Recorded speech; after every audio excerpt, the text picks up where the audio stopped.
அத்தனை செல்வமும் உன்னிடத்தில் நான் பிச்சைக்கு செல்வது எவ்விடத்தில் வெறும் பாத்திரம் உள்ளது என்னிடத்தில் அதன் சூத்திரமோ அது உன்னிடத்தில்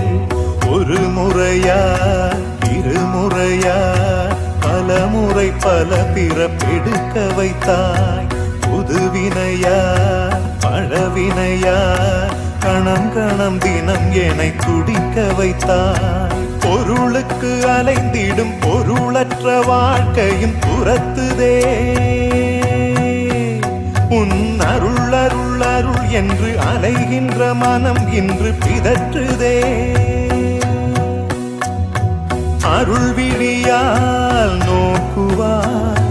மலர்பதத்தால் தாங்குவாய் உன் திருக்கரம் என்னை அரவணைத்துனதருள் பேர்